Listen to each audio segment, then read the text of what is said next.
I got started in tennis when I was 12, playing in the USTA National Junior Tennis and Learning Program in Des Moines, Iowa. Just immediately fell in love with the sport and thought it was so fun and different from, I'd played Little League, and you hit the ball 1 out of every 9 times, where in tennis you get to hit it every other time. And I just found it very exciting, and it connected with me right away. He's done everything with tennis. He's been on staffs in Iowa and here in Missouri Valley, but he has taught. I know he has coached. He plays. He got his officials too, so that he could go out on the court if somebody said we needed an official here.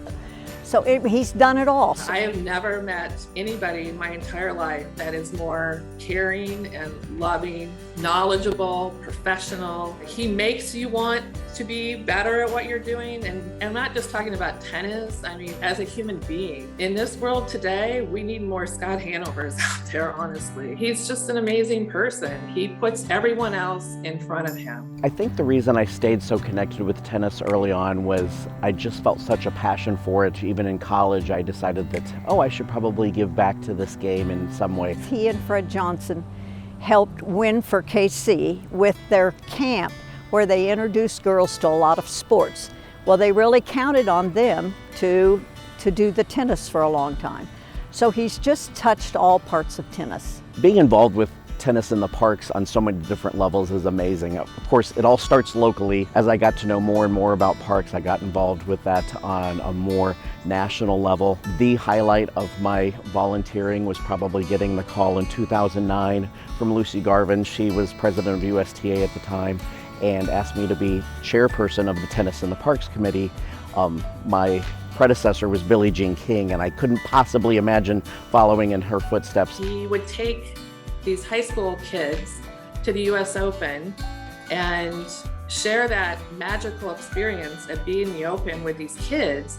And I really feel like it was planting a seed to be volunteers and not just players. Goes back again to people relationships and just really getting to know people and feel like you're connected and that you know them personally on what they're doing in their home life, and you know what they're doing tennis-wise and what they're doing in their community, because I think that's really what has sustained tennis and why it seems to be booming again. Is there's a lot more interest and people understand the importance of grassroots and community tennis. He could roll with the punches when things went wrong with the weather or whatever. And I really admired that. The love of the game, why Scott gets up every morning, honestly. When you say that he goes to work, he's one of those people that it's not work for him. It's, I get to go and do what I love. I got to serve on the USTA Missouri Valley Executive Committee for a long time, and I think that was really important. I ended up spending 16 years between being an officer, the president for 2 terms, and then the delegate and past president. I think it was really valuable during the time that I was president. I spent a lot of time visiting the districts. Like, I didn't just say, how are you doing? But I actually went to the meetings and wanted to be a part of hearing what was actually going on at the local level. I've thought for years, I've just been surprised he wasn't in the Hall of Fame, but he is so deserving of this honor. For me, it's the person that he is. It's his human being. I am so thrilled that he is being inducted into the Hall of Fame, and I'm proud to call him my friend. It is truly humbling and such an honor to be inducted into the USTA Missouri Valley Hall of Fame. These are people that did so much for the sport, and that